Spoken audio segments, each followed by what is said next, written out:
আজকে চলে আসছি আপনাদের জন্য আরেকটি নতুন ব্লগ নিয়ে। আর আমরা আছি এখন দমদম রেলওয়ে স্টেশনে।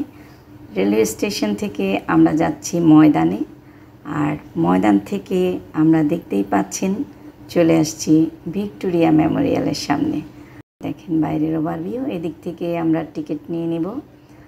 টিকিটটা এখান থেকে সার্কভুক্ত কান্ট্রির জন্য হচ্ছে 100 রুপি করে, আর ইন্ডিয়ানদের জন্য হচ্ছে, লোকালদের জন্য হচ্ছে আপনার 50 রুপি। তো সামনে একটু এগিয়ে আপনাদেরকে দেখাই দূর থেকে, মানে কতটা ভালো লাগছে। ভিক্টোরিয়া মেমোরিয়াল কলকাতার মধ্যে একটি হিস্ট্রিক্যাল প্লেস, যেটা দেখার জন্য আমার খুবই ইচ্ছে ছিল। আমরা এখন টিকিট দেখিয়ে এন্টার করলাম ভিতরে। আর দেখেন নুড়ি পাথর বিছানো পুরো রাস্তাটা, লম্বা একটা রাস্তা, ওয়াকিং ওয়েও আছে। তো নুড়ি পাথর দিয়ে আসলে হাঁটাটা অনেক কষ্টকর লাগছে। তা দুপাশে দেখেন যে পার্কগুলো কত সুন্দর, মানে বিশাল এলাকা জুড়ে পার্ক, খুবই দেখতে ভালো লাগছে। আর এখন যেহেতু শেষ বিকেল, আর একটু ভালো লাগছে, বিকজ অফ বিকেলে এখন একটু রোদ কমে আসছে। আর কলকাতার মধ্যে প্রচণ্ড গরমও এখন, তারপরও এখন একটু যাও ভালো লাগছে। তো পার্কগুলো দেখতেও অনেক সুন্দর, খুব অর্গানাইজ করে রাখা, খুবই ভালো লাগছে। আমার অনেকবার আসার ইচ্ছে থাকা সত্ত্বেও আসতে পারিনি। এইবার আমার ফার্স্ট টাইম এক্সপেরিয়েন্স হবে ভিক্টোরিয়া মেমোরিয়ালে, তো আপনাদের সাথে শেয়ার করব। আর দেখতেই পাচ্ছেন ঢুকতে পথে রানী ভিক্টোরিয়ার প্রতিমূর্তি, মনে হচ্ছে রানী নিজেই বসে আছে স্টিল নাও। ভিক্টোরিয়া মেমোরিয়াল হলো কলকাতার মধ্যে উল্লেখযোগ্য ট্যুরিস্ট স্পট। দেশ বিদেশ থেকে যেসব ট্যুরিস্ট এখানে আসে কলকাতায় ঘুরতে, তারা অবশ্যই ভিক্টোরিয়া ভিজিট করে। এই ভিক্টোরিয়ার নামকরণটি করা হয়েছে রানী ভিক্টোরিয়ার নাম থেকে। 1901 সালে রানী ভিক্টোরিয়া মারা যাওয়ার পর তখন ব্রিটিশ সাম্রাজ্যের অধীনে ভারতের গভর্নমেন্ট জেনারেল লর্ড কার্ক রানী ভিক্টোরিয়ার স্মৃতিসৌধ হিসেবে ভিক্টোরিয়া মেমোরিয়াল বানানোর কাজ শুরু করেন। প্রায় 20 বছর পর 1921 সালে ভিক্টোরিয়া মেমোরিয়াল জনসাধারণের জন্য খুলে দেওয়া হয়। 1943 সালে দ্বিতীয় বিশ্বযুদ্ধের সময় ভিক্টোরিয়া মেমোরিয়ালকে পুরো কালো রং দিয়ে দেওয়া হয়, যাতে জাপানি বিমান হামলা থেকে ভিক্টোরিয়াকে বাঁচানো যায়। কারণ সে সময় ভিক্টোরিয়ার সাদা রং হওয়ায় চাঁদের আলো রাতের অন্ধকারে জ্বলজ্বল করত, ফলে সহজেই শত্রুদের চোখে পড়ত। তাই ভিক্টোরিয়া মেমোরিয়ালকে শত্রুদের হাত থেকে বাঁচানোর জন্য কালো রং করে দেওয়া হয়েছিল, যাতে আকাশপথে কোনো শত্রু চোখে না পড়ে। ভিক্টোরিয়াতে যারা আসেননি তারা অবশ্যই এসে ঘুরে যেতে পারেন। আমরা এখন ভিতরে চলে আসছি। এই গরমের মধ্যেও প্রচুর দর্শনার্থী। আর চারপাশে দেখি একটু, আপনাদেরকেও দেখাই। দেখেন ভিতরে ভিক্টোরিয়ার যে স্থাপনাটা আছে, মানে কতটা মজবুত, কতটা শৈল্পিক, এতটা সুন্দর, খুবই সুন্দর।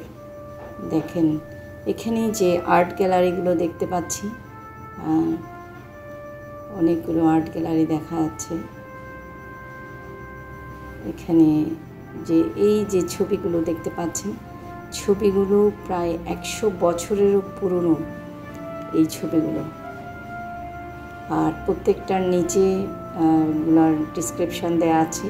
প্রত্যেকটা জিনিস আসলে আপনাদেরকে বলা সম্ভব হয়ে উঠছে না, জাস্ট আপনাদেরকে দেখাচ্ছি। দেখেন যে কতটা সুন্দর, ভিতরে আসলে খুবই ভাল লাগে। আর এই গরমের মধ্যে এখানে যেহেতু শীতাতপ নিয়ন্ত্রিত, সেটাও অনেক বেশি ভাল লাগছে। এখানে হাঁটতে ঘুরতে খুবই ভাল লাগছে।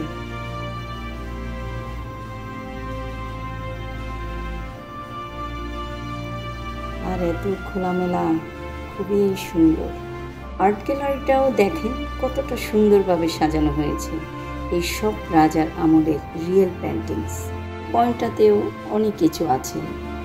আর দেখতে পাচ্ছেন যে উপরে তাকালে দেখতে পাবেন যে অনেক সুন্দর সুন্দর পেন্টিং গোল গোল করে ডিজাইন করা আছে, যা দেখলে খুবই ভালো লাগা কাজ করছে।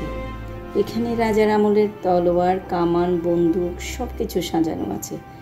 ভিক্টোরিয়াতে ঢোকার টাইমিং হচ্ছে সকাল 10টা থেকে সন্ধ্যে 6টা পর্যন্ত। মানডে শুধু ক্লোজ থাকে, আদারওয়াইজ প্রত্যেক দিন কিন্তু গার্ডেন খোলা পাবেন। এখন চলে আসলাম আমরা ফার্স্ট ফ্লোরে। এখানে ভারতীয়দের পুরো গ্যালারি জুড়ে স্বাধীনতার এবং বিপ্লবীদের ছবি, ইতিহাস অনেক সুন্দরভাবে তুলে ধরা হয়েছে এবং বিভিন্ন জায়গায় প্রজেক্টরের মাধ্যমেও বিপ্লবী ছবি, কাহিনী ডিজিটালি দেখানো হচ্ছে। এছাড়াও স্বাধীনতা সংগ্রামের সময় রেয়ার বিভিন্ন জিনিস যেগুলো আমরা দেখিনি কখনো, ওগুলো দেখতে পাবেন।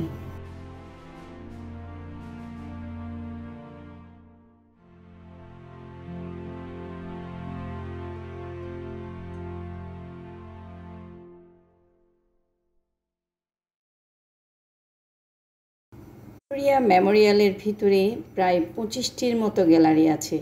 আর মিউজিয়ামে ঢুকলে আপনারা দেখতে পারবেন নানা ধরনের ভাস্কর্য, পেন্টিংস, খুবই ভালো লাগা কাজ করে। আপনি যেদিকে তাকাবেন এই যে ঐতিহাসিক যে জিনিসগুলো, ইতিহাস আমার খুবই ভাল লাগে। এগুলো পড়তে ভাল লাগে, দেখতেও ভাল লাগে, আর গল্প শুনলে আরও বেশি ভালো লাগে।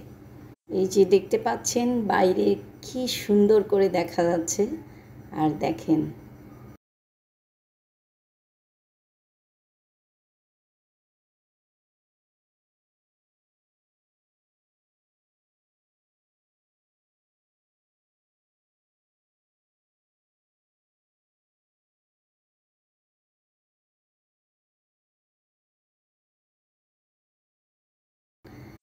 আর আমার সাথে দেখতে পাচ্ছেন আছে আমার ছোট বোন।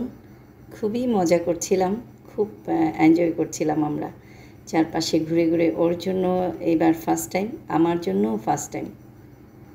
এখানে ভিক্টোরিয়া মেমোরিয়ালের মধ্যে অনেক জায়গায় বসে আপনি ফটোশ্যুটও করতে পারেন।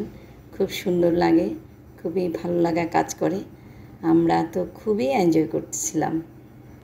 ওয়ালে দেখেন যে কি সুন্দর নকশা করা, প্রতিটি কর্নার আপনি যেদিকে তাকাবেন।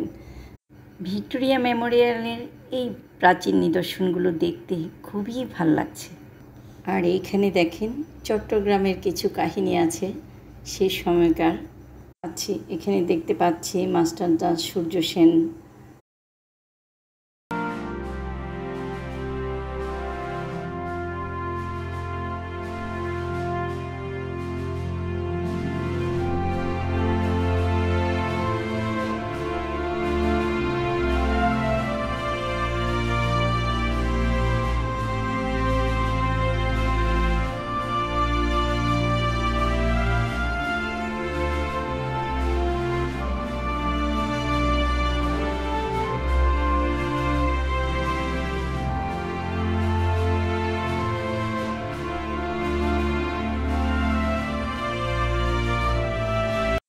আর ডিজিটালি এখানে দেখানো হচ্ছে যুদ্ধের সেই সময়কার কাহিনীগুলো।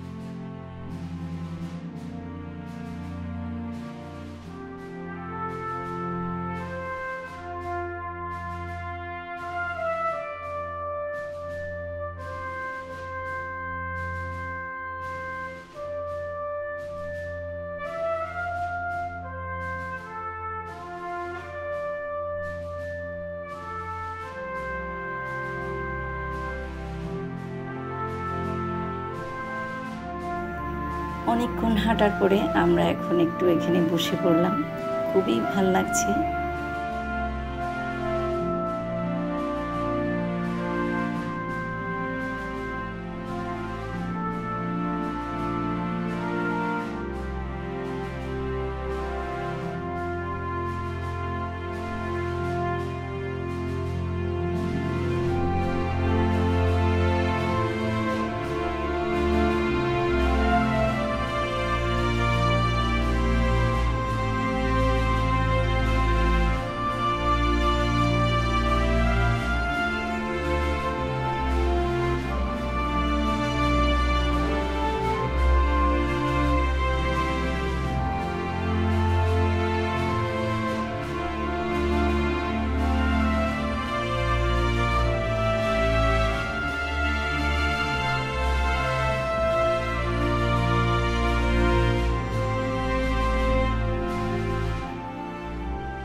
এখন আমরা বেরিয়ে পড়ছি আর বাইরের গার্ডেনগুলোকে একটু ভিজিট করব। এখন একদম শেষ বিকেল, বলতেই শেষ বিকেল, সূর্য ডুবে গেছে, বাট বেশ আলো। জিনিস আমার এত ভালো লাগছে দেখতে, আমি অনেকক্ষণ ধরে সব কিছুকে দেখছিলাম। আর বাইরে দেখেন এখনও আলো আছে, আর গার্ডেনটাকে কি সুন্দর দেখাচ্ছে। এখন সব দর্শনার্থী বেরিয়ে পড়েছে ভিক্টোরিয়া মিউজিয়াম থেকে, মেমোরিয়াল মিউজিয়াম থেকে, আর আলো জ্বলে উঠলো। দেখেন যে কতটা ভালো লাগছে। মানে দিনের ছবি এক ধরনের সুন্দর, বাট রাত হলে যখন আলো জ্বলে ওঠে তখন দেখতে আবার অন্যরকম সুন্দর লাগে। যে আমাদের এই জিনিসটাও উপভোগ করতে পারলাম শেষ বিকেলে এসে। তো আপনারা যারা আসবেন তারা শেষ বিকেলে আসবেন, তাহলে ভিক্টোরিয়া মেমোরিয়ালের শেষ বিকেলটাও উপভোগ করতে পারবেন, খুবই ভালো লাগবে। এখানে আপনারা ডে ট্রিপও করতে পারেন, বিকজ অফ এখানে ফুড অ্যালাও আছে, যার কারণে আপনারা পার্কে বসে পিকনিক করতে পারেন। পিকনিক স্পটও আছে শুনেছি, বাট যাওয়ার সুযোগ হয়নি আমাদের। আমরা এটুকু দেখেই এখানে দেখে কিছুক্ষণ তারপর আমরা ব্যাক করব। তো আজকে আমার ভিক্টোরিয়া মেমোরিয়াল বেড়ানো এতটুকুই। সবাই ভালো থাকবেন, সবার কেমন লাগলো জানাবেন। আর সবাই ভালো থাকবেন, সুস্থ থাকবেন, সুন্দর থাকবেন। দেখা হবে পরবর্তী কোনো ভিডিওতে, কোনো ব্লগে, অন্য কোনো জায়গায়, অন্য কোনো স্থানে, অন্য কোনো সময়ে। সে পর্যন্ত ভালো থাকুন। Bye bye.